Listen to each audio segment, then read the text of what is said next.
Welcome back to the Mustang Blueprint. I am John O'Brien here with my co-host, Jack Clark. And we are here with two special guests today, Riley Kramolisch of the softball team and Tyler Froloand of the baseball team. So why don't we dive right in? Tell a little bit about yourselves. Give a little background. Okay, I'm a senior here at SMSU. It's my second year. My first 2 years I went to North Iowa Area Community College in Mason City, Iowa. And I'm a communication studies here and also doing a Spanish minor. I'm Riley. I'm originally from Omaha, Nebraska. I'm a senior here also. I'm actually the only senior on our team, and I've been here all 4 years. I'm an outfielder, and I'm a broadcasting digital media major with a minor in graphic design, too. Sweet. So I guess we'll get started with you guys' athletics. What's your background with baseball and softball? We'll go one by one. But what are you guys' backgrounds and how long have you been playing? Mm-hmm. I started playing when I was about 4 or 5 in the backyard, so I suppose that's about 15 years now, I suppose. That's how I started, just playing in the backyard with my brothers, my 2 older brothers, and then from there just playing the typical T-ball and youth baseball stuff, and then playing some travel ball and high school ball, and then JUCO, and then I'm here now. So cool. So I actually, when I was younger, I was about 8, I played baseball. We didn't have enough girls on the team, so we had 4 girls that played baseball, and then after 2 years of baseball, I played softball. And in softball, we go up every 2 years, so it's like 10U, 12U, 14U, not just 1 year every time. And then I've been playing ever since. I played a bunch of sports growing up, but then in the end chose softball to continue, and yeah, now I'm here too. Cool. Tyler, you said that you came from a different school in Iowa, and you can still answer this question, but what was it about SMSU that kind of brought you guys here? It was definitely the coaching staff that wanted me to come here. They saw me play down in Norwalk, Iowa during a fall scrimmage, and it just seemed like the right place to go. There was interest from them, and I wanted to go here as well. So, and it's close to home for me too. I'm only about 35 minutes away from home, and I get to play in a really competitive conference on a good team, so it's a good fit. Yeah, I wanted to come here. I actually got recruited. One of my teammates that I played travel ball with, she was committed here, so then our coach would come in the summer and watch our games, and that's kind of how I got recruited. And then throughout the recruiting process, I looked at a whole bunch of schools, but ultimately I like this one with like the family feel environment, and it's not too terribly far from home. It's about 4.5 hours, but so you can still do that in a day, and I just like the campus and honestly the academic program. I knew I wanted to major in broadcasting, and I've gotten a lot of experience in classes here in clubs, so just like this one. So you talked about the academic part, and like my question would be, you guys are on the road constantly during the weekend. What is it like with juggling the academics with playing ball? We actually had our first few games a few weeks ago, and then we go to Florida for 2 weeks. So it's kind of difficult at first when you first get started your freshman year, but once you like find a plan and routine for yourself. So I like to, like when I know we're traveling and we're going to be gone, I like to do all my homework as much as I can, like the Monday, Tuesday, Wednesday, before we travel on like the Thursday or Friday. But the professors here are actually really good and accommodating. So if like we miss class, some of my professors record the class and then they post it online later on D2L. Or I honestly like to work ahead and get stuff done. But I think a lot of my teammates and I, we work on the bus. We put our hotspots on, and then we work on our computers, or we work in the hotel rooms or after games and everything. But yeah. Yeah, similar to what Riley was saying, I like to get my work done earlier in the week on Monday or Tuesday before the big weekend series. And then also just bring my laptop on the bus, get my hotspot going and do homework that way, and then in the hotel room and try to stay ahead of the big projects as they come along. And then, yeah, that's really about it. It's definitely more challenging than the fall. Mm-hmm. How is that with professors, like being like, hey, I'm going to be gone for like half the year? How do they handle that? Or like when it comes to like team projects and stuff, or like group projects and stuff like that? I truly have never had like any problems with professors or like other group members and everything. Like when we go to Florida, we miss like 1 full week of school because the other week is spring break, but that's also like midterm week. So a lot of my teammates who are science majors have to either take their midterm before we leave or they take it after, whereas like a lot of my things and like class assignments are just like group projects or solo projects that I can work on in advance. And like I said, most of my professors are pretty good with it. We give them the schedule in advance, and they're willing to work with you and accommodate, so that's really nice. Yeah, my professors here too are always really willing to work with me, and if I miss something, I send an email and get the info from a different student or whatever. But at my junior college, I did have an instance where I missed a class for ball, and it didn't go as well. So, yeah. So what we're saying is everyone should be a communications broadcasting major because professors are great. Right. Yes, Right, yep. perfect. So it's more of an easier road being communications majors, but it's more stressful if you're a different major with Yeah, if you're a science major, you got labs going on. That can be tough to miss. Just things you have to be at in person. I did science classes at my junior college, so I had to miss a lot of labs. That was challenging. Yeah, a lot of my teammates and I, we take more credits in the fall. So since we don't really travel in the fall, we're not missing as much. I'm in 12 credits now. A lot of teammates are in 12, 13, or 15, and then in the fall we take like the full 18. So we take a lighter load and more online classes in the spring if you can handle the online classes. Yep, online classes are good. Yep. Yeah, always. Yeah, and I know you guys are obviously both communication, like broadcast, social media. So, are there any majors that like you guys that coaches like are kind of like, hey, or I guess any time slots when coaches are like, hey, like you guys, we need you at practice at this time, or are they pretty lenient with stuff like that? Because I know for me personally, like I don't have any problems with it. We're able to like work around it, but obviously track isn't as much of a team sport as baseball or softball is. So Yeah, I got teammates and myself on Tuesdays and Thursdays. We come about an hour late to practice every day on those days, and it's not a problem. We just communicate, and it works out fine. And I think we adjust our schedule a little bit too, where we do extra hitting on Tuesdays and Thursdays, so we can accommodate for us guys that are missing a little bit of practice there. So for sure. Yeah, we do the same. I think we have like 12 science majors on our team, so practice kind of gets accommodated around them. So I'm the one that gets to leave practice early and come late from practice, but my coach understands, and then same like what Tyler said, we just do the extra work beforehand or other than that. But yeah, I'm really the only one that has like afternoon. Always pulling up to practice in pants. Yep, yeah. that's right. In class in pants, yeah, all sweaty and running, hopefully not late. Yeah, that's great. with the weather outside, does it? I know it's February while we're recording it, but like by the time this comes out, it'll be nice weather out. So what is it like playing on early in the season versus later on in the season when the weather's nicer? I think for me, it's really unique doing this in college and playing. And the second weekend in February in high school, we never started until mid-April, so it's just a different calendar there. And then it's really nice to be able to go south and play. Obviously, we got our Tucson trip that's really fun for everybody, and then also get an opportunity to go play wherever it's nice out. This weekend, that's going to be in Brandon, South Dakota, which is going to be good weather. But if it wasn't Brandon, South Dakota, it'd be somewhere in Kansas or Missouri, something like that. So. Yeah, I kind of had similar. So in Nebraska, in high school, softball is a fall sport. So I would play club travel ball in the spring, and we'd travel down to like Kansas or Oklahoma, where it's quite a bit warmer and play. But up here, we actually play dome ball. So our first few games before we go to Florida, we play in a dome, which I had never experienced in Nebraska because we would just travel down south. And there's a lot of different rules with that. Like if it's fair and it hits the dome, it's still live, and if you catch it, it's an out. But if it's foul and like you catch it, or if it like ricochets off the angle, it's just a foul ball. Or if it hits the dome and you don't catch it and it's fair, it's just a strike.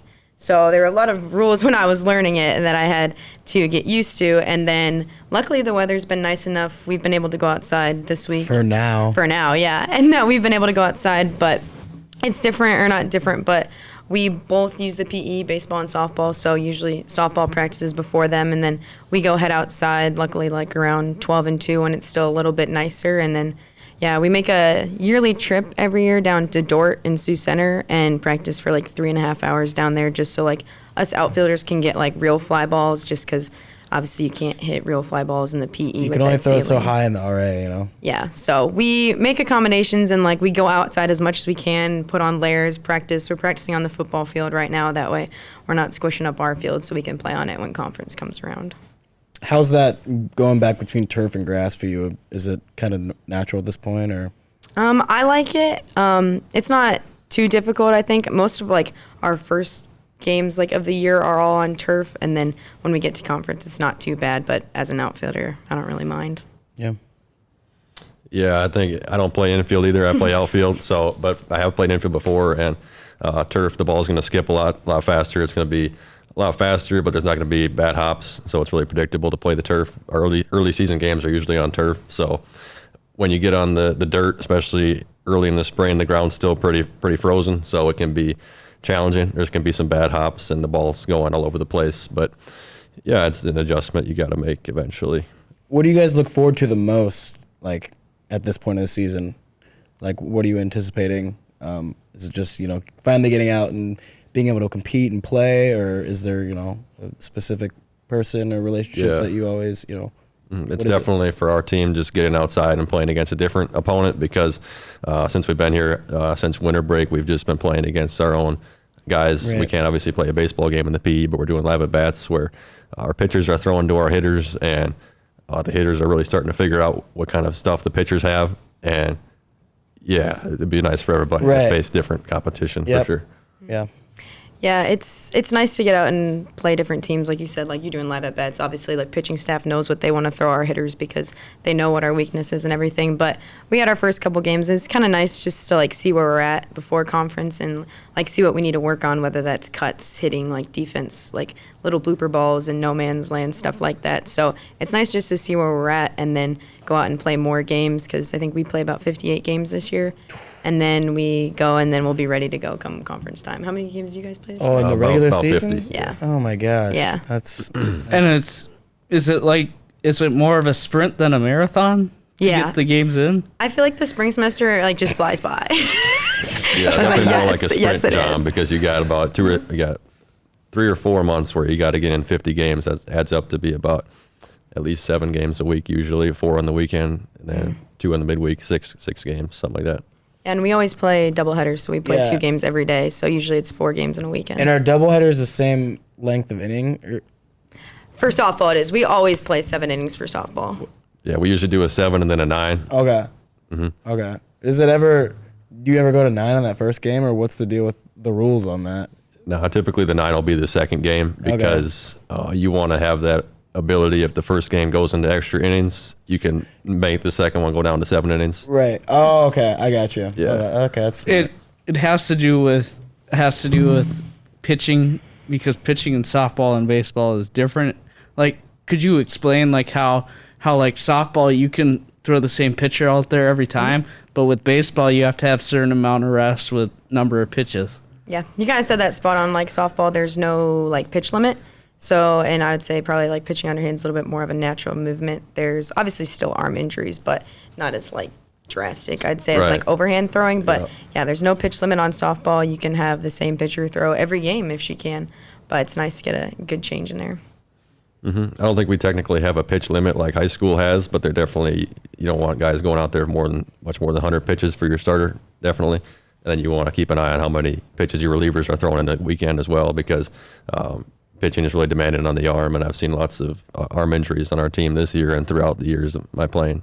How many pitchers do you guys have? Probably about 20, half the roster. So Yeah, we have 4. Okay, there you go. There you go. Yeah. And what's that?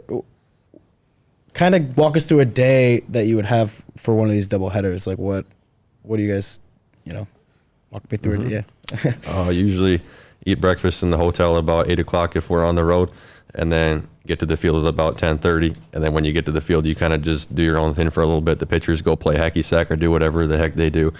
And then the position guys that are, get loose and get ready for batting practice. And then that takes about an hour for our guys to hit, and then the other team will hit. And then after that, we'll do what's called an infield outfield. So we'll just basically get ready to play the game, and then the game starts. And then play the first game, eat some lunch, play the second game, go eat a lot of food somewhere, and then go back to the hotel. Right. Yeah. Cool. Yeah, for our doubleheaders, we kind of get there. We all do like our run and dynamic and stretching together in our bands, and then we all go hit together. And in softball, you have POs, but on our team we don't have any, so we all go hit. Catchers and staff, they hit first, and then outfield and infield we hit, and then we go and play catch, and then we don't do a full field. Like full field, we just take our warm-up reps like from the side. Both teams do it at the same time, so our coach likes to tell the outfield to assert our dominance out there, so we cover or take up most of the outfield during warm-up reps so the other team doesn't get as good a rep. So, but yeah, and then we play our game, and then we eat snacks and food and lunch in between, and I think it's about like a 30-minute break in between so that the umpires can also eat and then play a second game and go home or get on the bus or go to a hotel. you talked about like what your coach said. So what is it like day to day with having these coaches coach you and like doing things with baseball and softball? I really like to play here. I think that we have a really good culture with our coaches and players. No player is ever going to feel like the coach isn't pushing them hard enough, and they're also not going to go home and feel like the coach is just ripping on them. You know, it's enough to where you're pushed to get better, but it's not too much to where you don't want to come to practice the next day. It's nice, like obviously college ball, you're practicing every day for multiple hours a day, and you see the same coaches, and you kind of form a good relationship with them. Like they know who you are as a person and who you are as a player, and like how you should be coached. So they coach each player differently based on how, if they would prefer to like be a little harder on them, or if they would rather not, then they kind of look at that and they see how your personality is. But it's nice. Our assistant coach is technically our outfield coach, so I get to spend a lot of time more with him, and then our head coach does like infield and pitching, and then our other assistant coach, she kind of floats around and she catches our reps from the outfield. But yeah, it's nice. They're all great. We have a smaller roster here. We have 15 people, but it's nicer because our coaches don't just treat us like a number and just some random person. They truly know who you are as a person and treat you as a player. And I don't think I go a day where I don't speak to any of my coaches at practice. I think if I did, I think they'd probably think something's wrong. Or, yeah. I just want to say too, we have 2 new assistant coaches on our team this year, and they've been really good. They've really made a lot of really good relationships with all of us guys. Coach Fry and Coach Truckee, those guys are really fun to be around every day. How would you say your relationships, or like the people that you've met through your sport, how is that going to affect like the rest of your life? Like, I think, would you guys say that, you know, you met some friends that you're going to be friends with for the rest of your life? I think.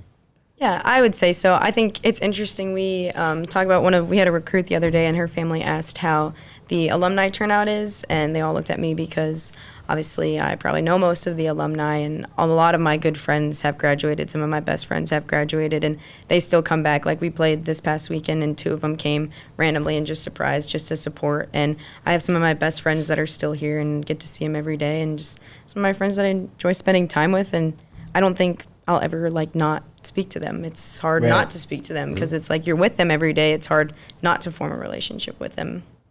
Yeah, I had a circle of people at my community college that I'll be always really close with too. And then making the transition here, I had more friends that I made my first year here that moved on or either didn't come back or or graduated. So, and then this year as well, having more transfers come in and making friends with them is just a lot of circles of people that come in and come out of your life during your time playing a college sport, and definitely made a lot of good relationships with a lot of teammates. So you're both seniors, and like Riley said, she's the only senior this year.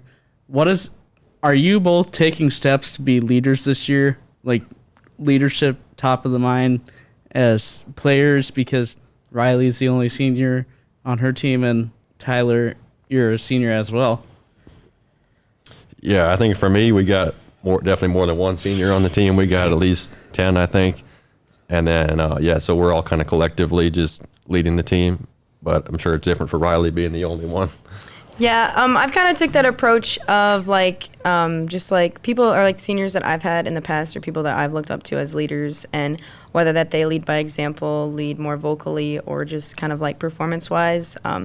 I just honestly do everything that my coaches tell me to do. I just buy into the program and lead vocally. I'm not much of a yeller. I don't really like to yell at people, so I kind of like go about it like, hey, we could do this better, like we can always improve, like let's work on this. And I'm pretty talkative, so it's pretty easy to be vocal on the field and kind of be a leader on the field, so that helps. But yeah, it's been interesting being the only one, but I've just looked back at the other seniors that we've had and like what they would do in certain situations, and I think that's really influenced me. Mm-hmm. You get called old all the time? Or? Yeah, they started this name, so they call me Krams because my last name is Kramolisch, and then now they started calling me Grandma, like grandma. And I don't really feel old. I don't feel old. I feel pretty good, you know. I stretch every day, but yeah, they've been sticking with grandma or unk. Yeah, I can relate to Did that. they call you old? No, not me. We have a 5th-year guy that also is referred to as unk, though. Yeah. Nothing wrong with that. Yeah, so technically then you're not the oldest, which is good. Yep. Yeah, that's great. I want to ask, do you have any superstitions? Because I know I talked to both of your coaches in the fall about their superstitions, and they're both very superstitious. So I want to know, do you guys have superstitions? I would just say I like to do a pre-pitch routine before I step up to the plate. I think every baseball player does that, and then it's just the same every single time. So I'd say that's my superstition is I have to do that every time before I hit. That's how I was in high school. I had the patented Soto stretch that I did, and I got I bet it was just like Juan Soto. Yep. I got bullied for not doing it in the first round of playoffs, but Oh, you chickened out of the Juan Dude, Soto come on, man, bro. most, John. You got to stand on it. but I waited and Did you demo? I eventually did it. Okay, there it is. Yep. We're gonna have to get after the pod. We're gonna have to get a demo of that Yes, because I need to see that. Need to see that. My superstition, I'm not a big energy drink gal, but I do drink a Diet Mountain Dew before every game. So I do that, and then we always have like the same order for like that we do our fly balls and everything, and then like me and my throwing partner. So, and I guess I chew gum every game. I'm superstitious, and I don't like change it mid-game. I only change it at the like when the game's over. Do you double do on the double headers or No, just one? Just one. Not Usually, that crazy? Yeah, just one. No, not that crazy. I Okay. don't need to go crazy. Okay, and I just thought of this right before we started, but do you guys have a favorite Sandlot? I know it's not a softball movie, but Okay. do you have a favorite Sandlot character?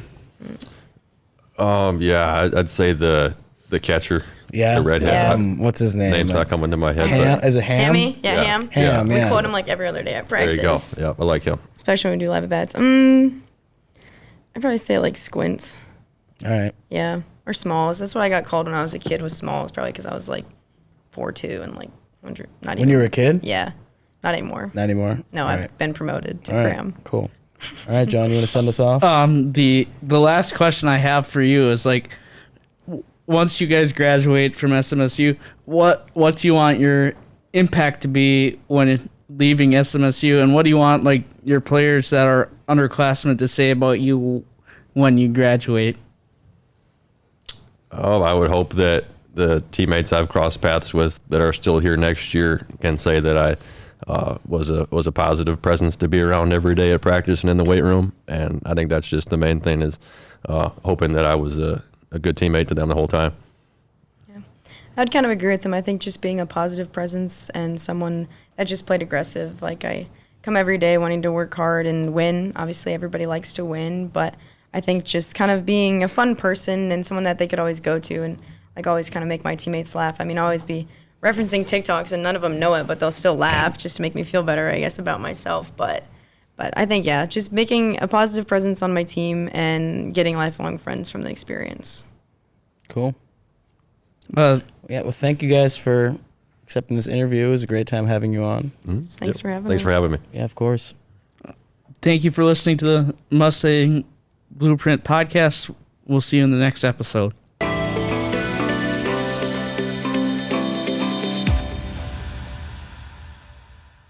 We started getting more people from other backgrounds as well, like one of our guitarists who's also playing drums. He's not music program, but he's in law, I think. And I I'm was pretty like, sure. yeah, I was like, that's very just random, which is something I like because at least we're actually branching opening up to other people now, and we're getting a lot more people.